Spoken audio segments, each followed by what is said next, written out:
नमस्कार विद्यार्थियों। आज हम मधुरम पुस्तक से 17वां पाठ पढ़ने जा रहे हैं। आज हम इस पाठ में एक ऐसे व्यक्ति जो एक बेहतरीन राष्ट्रपति, एक एक बहुत ही उम्दा वैज्ञानिक और मिसाइल मैन के नाम से मशहूर व्यक्ति के बारे में हम जानना चाहते हैं। जी हाँ, आप बिल्कुल सही समझ रहे हैं। मैं बात कर रहा हूँ डॉक्टर एपीजे अब्दुल कलाम साहब की। इन सारी उपलब्धियों से पहले एक बेहद साधारण परिवार में जन्म लेने वाला कलाम, जो कि बचपन में काफ़ी गरीबी में जिया उन्होंने, और अखबार भी उन्होंने बेचा। तो सफलता के लिए सारी सुविधाएं होना जरूरी नहीं है। सफलता प्राप्त करने के लिए आपके जो एम्बिशंस हैं, आपके जो लक्ष्य हैं, और आप उस लक्ष्य पर किस हद तक कायम रहते हैं और उसे पाने के लिए किस हद तक आप जाते हैं, इस पर सफलता निर्भर करती है। प्यारे विद्यार्थियों, इस पाठ में कलाम जी से जो पत्रकार प्रश्न पूछ रहे हैं, उन सभी प्रश्नों का जवाब वो किस ढंग से देते हैं, यह हमारे आपके लिए बहुत महत्वपूर्ण है। क्योंकि उन सवालों के जवाबों से जो हमें मार्गदर्शन मिल रहे हैं, वह हमारे लिए बहुत ही प्रेरणादायी है, बहुत ही महत्वपूर्ण है। तो आइए इस पाठ का प्रारंभ करते हैं कि कौन कौन से प्रश्न पूछे जा रहे हैं और कलाम साहब किस तरह से उन सभी प्रश्नों के उत्तर देते हैं। प्रश्न पूछा जा रहा है कि एक वैज्ञानिक, अध्यापक और विज्ञान के विद्यार्थी के रूप में आप बाल दिवस पर बच्चों को क्या संदेश देंगे। तो बाल दिवस के अवसर पर वह संदेश दे रहे हैं कि मुझे 1990 के प्रारंभ की एक घटना याद आती है। अहमदाबाद में युवाओं से बातचीत के दौरान एक लड़की ने कलाम साहब से पूछा, मैं भारत के गौरव के गीत कब गा सकूंगी। तब उसका भाई अमेरिका में था और हमेशा अमेरिका के बारे में शानदार बातें बताया करता था। उसकी बहन इन बातों से उकता गई थी। क्यों उकता गई होंगी? क्योंकि उसे अमेरिका के बारे में नहीं सुनना था, उसे भारत के बारे में सुनना था, और इसीलिए वह ऊब सी जाती थी अमेरिका की प्रशंसा सुनकर। भारत के पास ऐसा कुछ खास कहने के लिए उस लड़की के पास नहीं होता था कि अपने भाई को वह बताए। इसलिए उसने प्रश्न किया कि मैं भारत के गौरव के गीत कब गा सकूंगी। अब जवाब देते हैं कि अब जवाब वो क्या दें, सोच में पड़ रहे हैं। फिर उन्होंने कहा कि मैंने उस लड़की को 2020 के भारत यानी 2020 के भारत के अपने सपने, अपने विजन के बारे में बताया और उसे इस बात का यकीन दिलाया कि 2020 तक भारत के गौरव का गीत वह जरूर गा सकेगी।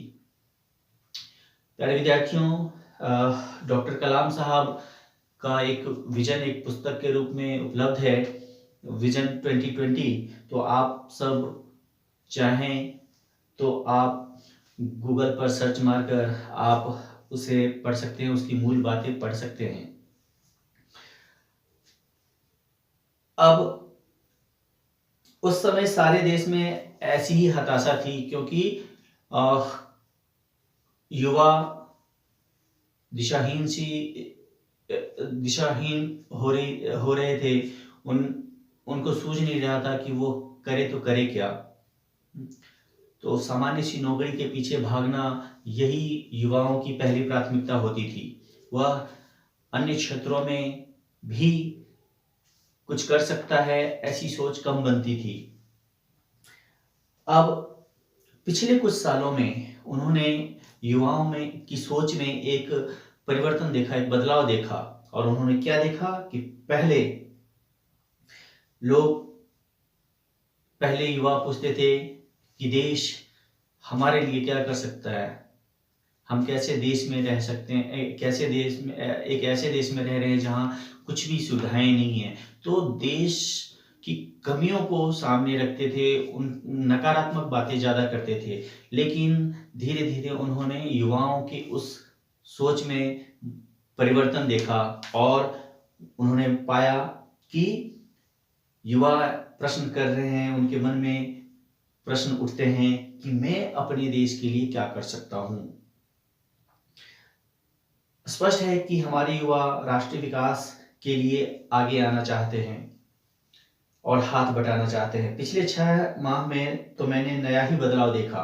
क्या बदलाव देखा कि सवाल करने की बजाय वे बताते थे कलाम साहब को कि मैं ऐसा कर सकता हूं, मैं वैसा कर सकता हूं, हम ऐसा कर सकते हैं, राष्ट्र ऐसा कर सकता है।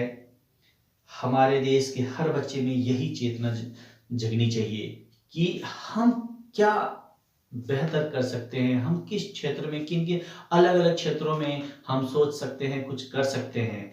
और उसी सम्मिलित सोच और सकारात्मक सोच के कारण हम नित प्रगति कर रहे हैं।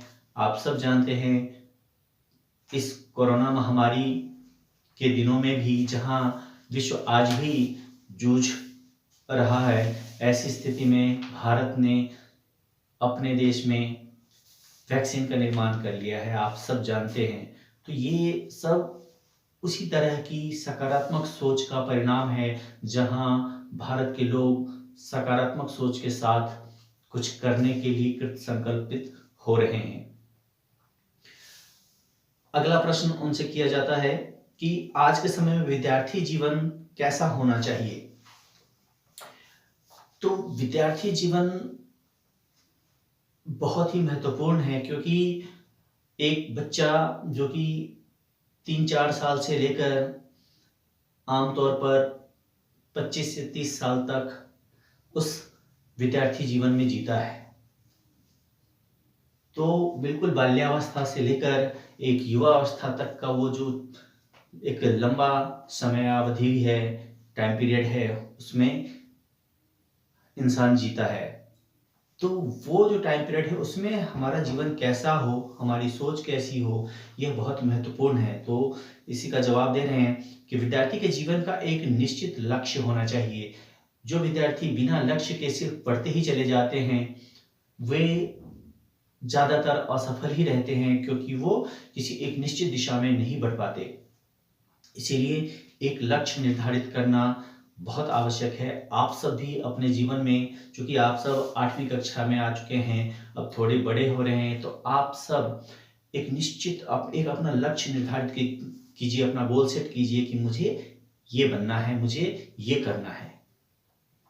उन्हें हर स्रोत से जानकारी हासिल करनी चाहिए। जितने भी सोर्सेज हैं, रिसोर्सेज हैं, उस सब का आपको उस सब से जानकारी प्राप्त करके अपने आप को, अपने ज्ञान को बढ़ाना है।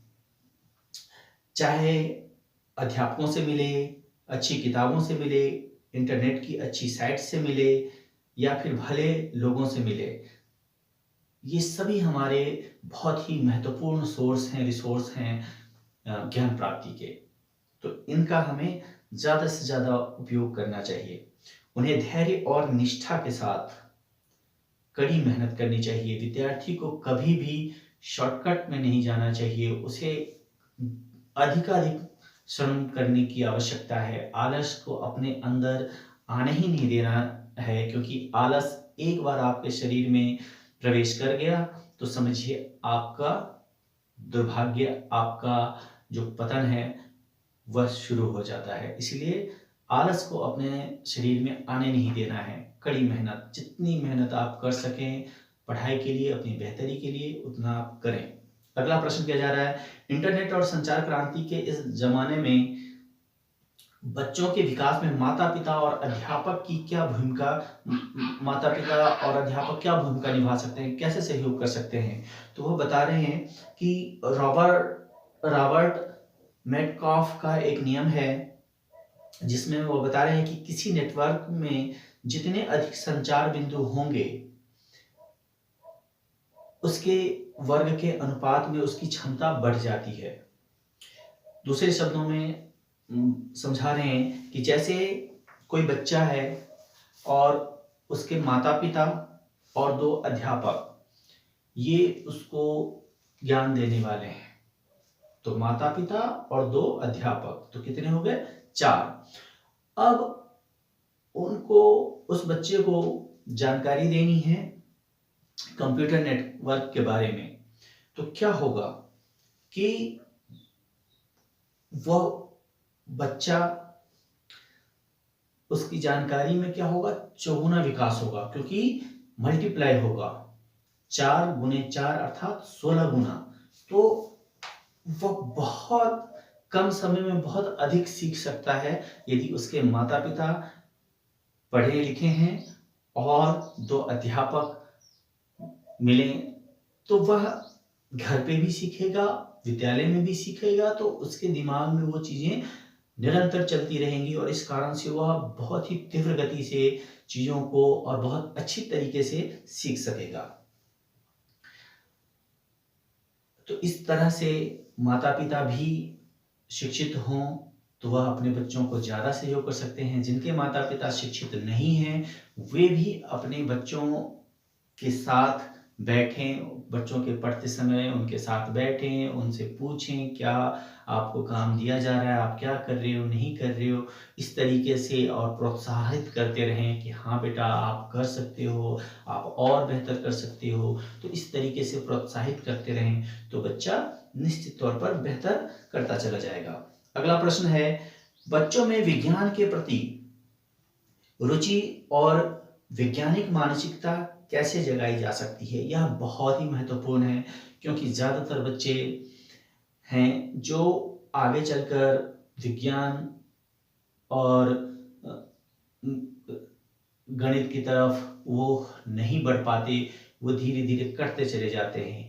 12वीं तक तो वह लेते हैं, लेकिन उसके बाद वो धीरे धीरे करते चले जाते हैं और सामान्य नौकरी के अलावा वो आगे नहीं सोच पाते कि वो मैथमेटिशियन या साइंटिस्ट भी बन सकते हैं, वैज्ञानिक और गणितज्ञ भी बन सकते हैं। इस तरह की सोच वो आगे तक ले ही नहीं जा पाते। वही डॉक्टर, इंजीनियर जो हमारे परिवार समाज में जो नौकरी के तौर पर और सफलता के जो पैमाने हैं उसके आधार पर हम इन्हीं चीज़ों में सिमट कर रह जाते हैं। तो इसलिए यह प्रश्न बहुत महत्वपूर्ण है। वे बताते हैं कि बच्चों में विज्ञान के प्रति रुचि जगाने को लेकर उन्हें जून 2009 में उत्तरी आयरलैंड के मेथोडिस्ट स्कूल की यात्रा उन्हें याद आती है, जहां वो जाते हैं तो उन्हें एक स्कूल में 7वीं कक्षा में वहाँ के अधिकारी उन्हें ले जाते हैं स्कूल विजिट के तौर पर, विजिटर के तौर पर। तो वहाँ जाते हैं तो वे देखते हैं कि वहाँ के जो अध्यापक हैं वे बहुत ही अनुभवी हैं। वो बच्चों को वो उस वक्त सौर ऊर्जा और पवन ऊर्जा के बारे में समझा रहे हैं। पहले वे समझाने का जो उनका तरीका है वो सिद्धांत बताते हैं, सिद्धांत बताने के, थ्योरी बताने के साथ साथ प्रैक्टिकली उसे करके भी दिखाते हैं और हर एक बच्चे को, कक्षा के हर एक बच्चे को वो प्रयोग करने के लिए देते हैं और हर बच्चे के पास जाकर जहाँ भी जो बच्चे उसको करने में असमर्थ हो रहे होते हैं उन्हें वो समझाते हैं, उनकी जो मुश्किलें हैं उनको सरल करते हैं और इस तरह से जब तक कक्षा के हर एक बच्चा उस प्रयोग को भली प्रकार नहीं कर लेता है, वे उन्हें समझाते ही रहते हैं। तो ये बात उनको बहुत अच्छी लगी और ऐसे ही हर विज्ञान के अध्यापकों को, हर विषय के अध्यापकों को चाहिए कि वो हर बच्चे तक अपनी पहुंच बनाए और उनको जितना सरल भाषा में हो सके समझाए। और बच्चे को भी चाहिए कि वो तब तक अध्यापक से पूछते रहें जब तक उन्हें भली प्रकार समझ में न आ जाए। समय को बिल्कुल व्यर्थ नहीं करना है और आपको एक बेहतर, एक जागरूक विद्यार्थी के तौर पर आपको सवाल करने हैं और समझना है। तो ये बातें उन्हें बहुत अच्छी लगी और ऐसा यदि करेंगे तो जाहिर सी बात है, जब बच्चे कटते क्यों हैं, बच्चे दूर क्यों भागने लगते हैं पढ़ाई से या किसी विषय विशेष से क्यों भागने लगते हैं, क्योंकि उन्हें समझ में नहीं आता। शुरू में वो समझना नहीं चाहते और फिर बाद में वो इतने कट से जाते हैं, अलग थलग हो जाते हैं उस विषय से कि वो समझना भी चाहते तो उनको कुछ समझ में नहीं आता। तो आप लोगों को चाहिए कि चीज़ों को बारीकी से देखें, समझें। जो अध्यापक अध्यापिकाएं समझा रहे हैं उन्हें बहुत ही ध्यानपूर्वक समझना है। नहीं आने पर आप बारंबार आप उनसे पूछ सकते हैं। अगला प्रश्न है, हमारी शिक्षा प्रणाली व्यावहारिक कम और किताबी ज्यादा है। पढ़ाई में इन दोनों बातों के बीच संतुलन कैसे कायम किया जा सकता है? भारतीय जो शिक्षा पद्धति उसमें क्या है कि हम प्रैक्टिकल बातें कम करते हैं, सैद्धांतिक बातें ज्यादा करते हैं, जबकि ठीक उल्टा होना चाहिए। हमें चाहिए कि हम प्रयोग ज्यादा करें, प्रैक्टिकली ज्यादा उस चीजों से, उन सिद्धांतों से जुड़े, व्यवहारिक ज्यादा हो और सैद्धांतिक कम हो, थ्योरेटिकल बातें कम हो, प्रैक्टिकली बातें ज्यादा हो। तो हम चीजों को लर्निंग बाय डूइंग वाली स्थिति बनती है कि हम उन चीजों को करके देखते हैं, तब हमें सही गलत का फर्क जल्दी पता पड़ता है। सैद्धांतिक तौर पर हमें सब कुछ आता हुआ नजर आता है, लेकिन जब हम करने बैठते हैं तब हमें वास्तव में अपनी गलतियों का पता चल पाता है। इसलिए कह रहे हैं कि प्राथमिक विद्यालयों में तो बच्चों को खुद प्रयोग करके पढ़ाने और सिखाने पर जोर दिया जाना चाहिए। अगला प्रश्न है, कंप्यूटर के इस युग में बच्चों का बस्ता और भारी हो रहा है, इस बोझ को कैसे कम किया जा सकता है? तो कह रहे हैं कि बच्चों का जो बोझ है बस्ते का वो दिन प्रतिदिन बढ़ता ही जा रहा है, तो उसे वो दूर करने का वो आसान तरीका बता रहे हैं कि बच्चों को लैपटॉप दिया जाना चाहिए, उसे डिजिटल एजुकेशन से, डिजिटल लर्निंग से जोड़ना चाहिए, ताकि बस्तों का जो भार है वो कम हो सके और वो सारी चीजें, पाठ्य पुस्तकें, अभ्यास, प्रश्न कार्य, सारा कुछ उसी लैपटॉप में उपलब्ध कराई जानी चाहिए। अगला प्रश्न है, पढ़ाई के साथ साथ खेल कूद और मनोरंजन कितना जरूरी है? तो बता रहे हैं कि बच्चों के संपूर्ण विकास के लिए, व्यक्तित्व के विकास के लिए पढ़ाई के साथ साथ खेल भी बहुत जरूरी है। क्यों कहा भी जाता है कि स्वस्थ शरीर में ही स्वस्थ मस्तिष्क का वास होता है। तो जब तक आप शारीरिक तौर पर स्वस्थ नहीं होंगे, आप मानसिक तौर पर कमजोर नजर आएंगे, क्योंकि आपका जो पूरा ध्यान है वो आपके शरीर पर रहेगा। उस कमजोर अंग पर या उस बीमारी के कारण आप बाकी चीजें उतना नहीं सोच पाएंगे। इसके साथ साथ, खेलकूद के साथ साथ वो बताते हैं कि हमें ललित कलाओं और अपनी संस्कृति के बारे में भी जानकारी मिलनी चाहिए। हर बच्चे को अपने देश की संस्कृति, अपनी सभ्यता संस्कृति के बारे में और ललित कलाओं के बारे में भी उसे जानकारी अवश्य मिलनी चाहिए। गांव और शहर के बच्चों के बीच का अंतर लगातार बढ़ रहा है। गांव के बच्चों को मूलभूत सुविधाएं भी नहीं मिल रही हैं। इन परिस्थितियों को कैसे सुलझाया जा सकता है? तो गांव और शहर के बीच की जो खाई है, खासतौर से बच्चों की पढ़ाई लिखाई से लेकर उसके सोच और बाकी चीज़ों के बीच का जो बड़ा अंतर है, उसको कैसे सुलझाया जा सकता है इस समस्या को? तो जवाब देते हैं कि टेक्नोलॉजी के माध्यम से हम गांव के बच्चों को भी उतने ही जागरूक बना सकते हैं जितने शहर के बच्चे हैं। इसलिए हम यहाँ टेक्नोलॉजी के इस्तेमाल पर वह जोर दे रहे हैं। साथ ही कह रहे हैं कि हमें टेली शिक्षा और बच्चों की वर्चुअल उपस्थिति वाली कक्षाओं की प्रणाली ज़्यादा से ज़्यादा उपलब्ध कराई जानी चाहिए। जैसे कि आज इस कोरोना काल में हम क्या कर रहे हैं, हम इस टेक्नोलॉजी के जरिए शिक्षार्जन कर रहे हैं। आपके विजन 2020 की परिकल्पना क्या है? इस सपने को साकार बनाने में बच्चों की क्या भूमिका हो सकती है? तो जो उनका विजन 2020 है उसमें अपने भारत देश को एक सशक्त और समृद्ध देश बनाने की जो इनकी परिकल्पना है वह क्या है, क्या क्या किन किन क्षेत्रों में इससे सुधार होगा, किन किन क्षेत्रों में वो सुधार की गुंजाइश देखते हैं, वे सारी बातें यहाँ बता रहे हैं। कह रहे हैं कि जहाँ गांव और शहर का फर्क बस महीन रेखा जैसा नजर आएगा, 2020 तक जाते जाते गांव और शहर का जो भेद है वो लगभग मिट जाएगा। आज हम 2020-21 में चल रहे हैं और आप पाएंगे कि अब गांव में भी वो सारी सुविधाएं नजर आ रही है जो शहरवासियों को मिल रही हैं।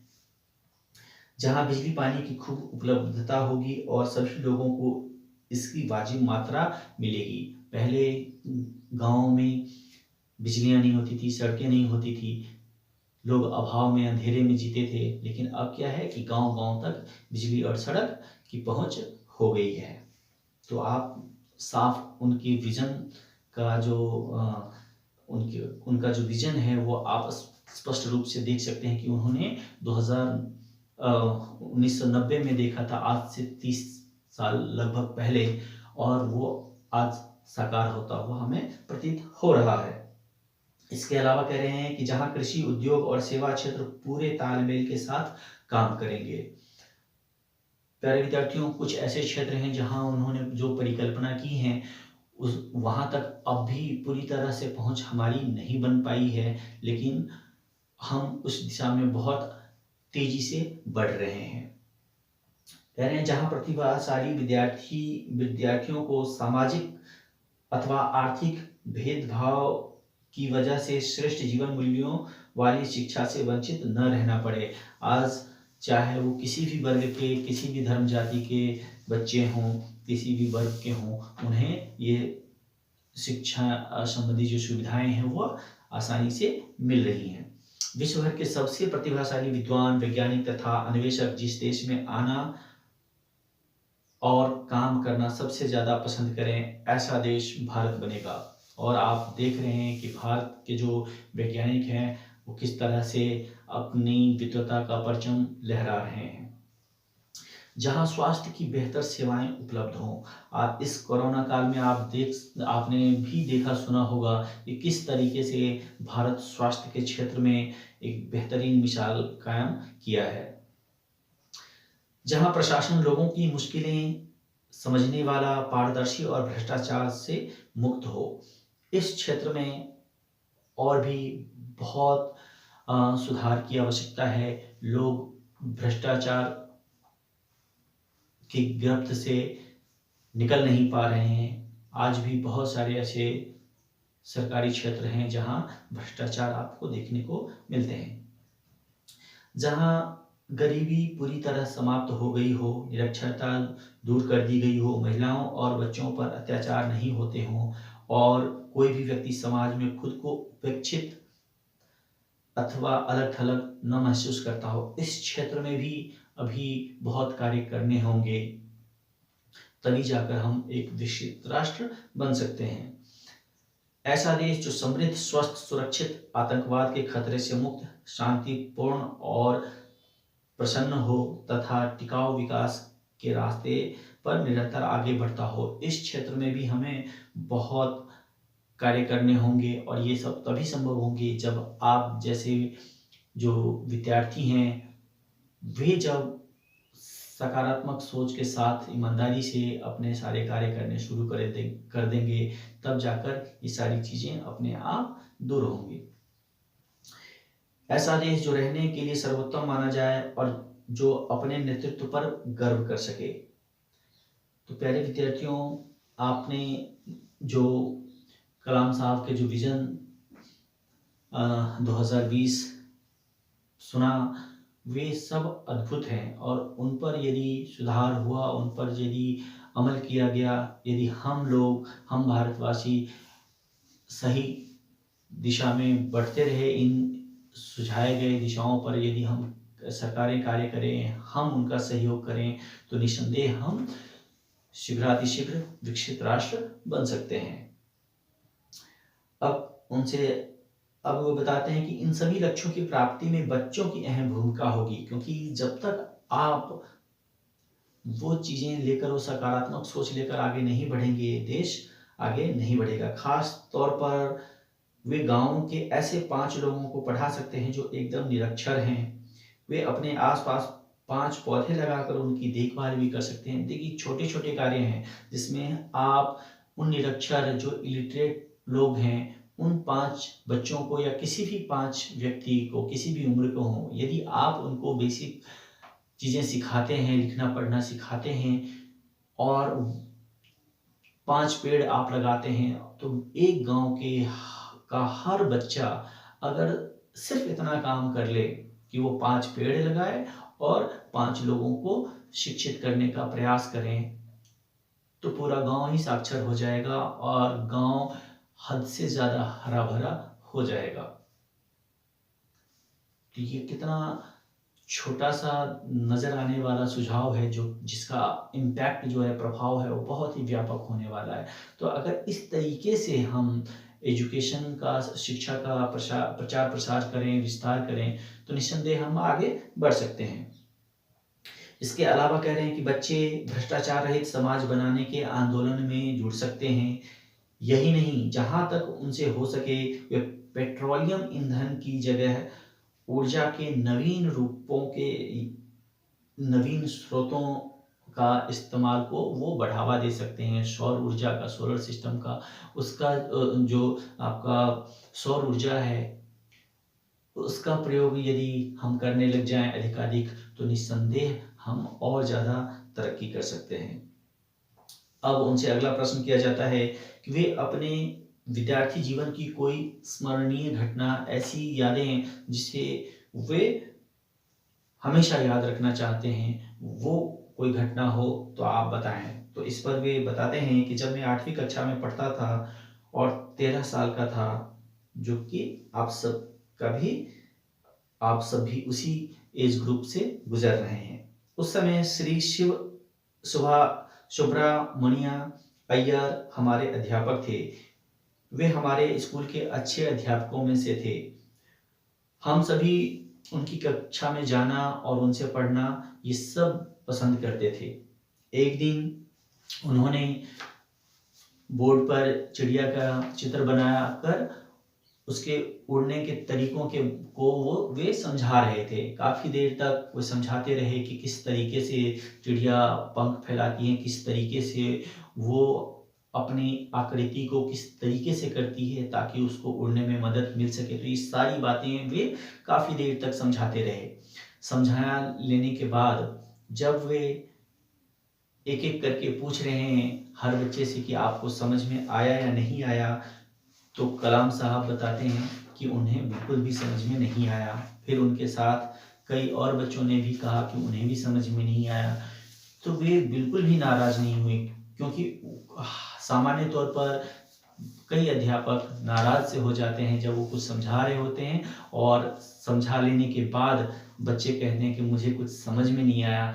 तो सामान्य तौर पर कई अध्यापकों को गुस्सा आ जाता है, लेकिन ये जो अय्यर साहब हैं, इन्हें बिल्कुल भी गुस्सा नहीं आता। अब ये दूसरे तरीके से बाद में समझाते हैं, जिसके लिए बताते हैं कि वे इन लोगों को समंदर के किनारे ले गए। वहां उन्होंने उड़ती हुई चिड़िया को देखने के लिए कहा, और उस समय जब ये लोग उड़ती हुई चिड़िया को देख रहे थे, तब वो समझा रहे हैं, एक्सप्लेन कर रहे हैं, एक एक चीजों को बता रहे हैं। तो बच्चों को बहुत ही सरलता से सबको समझ में आ गया। तो इस तरीके से बात आ रही है प्रैक्टिकली समझने की। एक होता है कि जब वो कक्षा में बोर्ड पर सबको कुछ समझा रहे हैं, तब बच्चों को उतना समझ में नहीं आ रहा, लेकिन वही चीज़ें जब उड़ते हुए पक्षी को बिल्कुल अपनी आँखों से साक्षात बच्चे देख रहे हैं और उस समय जो बताया जा रहा है, तो उससे बच्चों को बहुत ही आसानी से समझ में आ गया। तो ठीक इसी तरीके से अध्यापकों को चाहिए कि वे प्रैक्टिकली चीज़ों को समझाने की ज़्यादा से ज़्यादा चेष्टा करें, ताकि बच्चों को बहुत ही सरलता से कम एफर्ट में समझाया जा सके। तो प्यारे विद्यार्थियों, उम्मीद करता हूँ कि यह पाठ आप लोगों को समझ में आ गया होगा, जिसमें कलाम साहब से जितने भी प्रश्न किए जाते हैं, उन सभी प्रश्नों का वे बहुत ही बेहतरीन तरीके से जवाब देते हैं और वे सारे जवाब हमारे लिए प्रेरणादायी हैं। तो उम्मीद करता हूँ कि इन सभी सवालों के जो जवाब हैं, उनको आप ध्यान में रखेंगे और उन्हें आत्मसात करने की कोशिश करेंगे, समझने की कोशिश करेंगे और अपने जीवन में उतारने की कोशिश करेंगे। तो आप भी निस्संदेह एक बेहतरीन इंसान और एक कामयाब इंसान बनेंगे और देश के लिए हमेशा अपने दिल में बेइंतहा मोहब्बत रखें। आप इस दुनिया में अगर सबसे ज़्यादा किसी से प्यार करें, तो वो होना चाहिए आपका देश, क्योंकि देश नहीं तो हम इंसान किसी और के अधीन हो जाएंगे और फिर हमारा अपना अस्तित्व खत्म सा हो जाएगा। तो उम्मीद करता हूँ कि आप सब इस पाठ के जो भी उद्देश्य हैं, जो भी महत्वपूर्ण चीज़ें हैं, ज्ञान की चीज़ें हैं, वे सब आप अपने जीवन में उतारेंगे। आज के लिए बस इतना ही। अगली कक्षा में हम एक नए टॉपिक के साथ मिलेंगे। तब तक के लिए जय हिंद।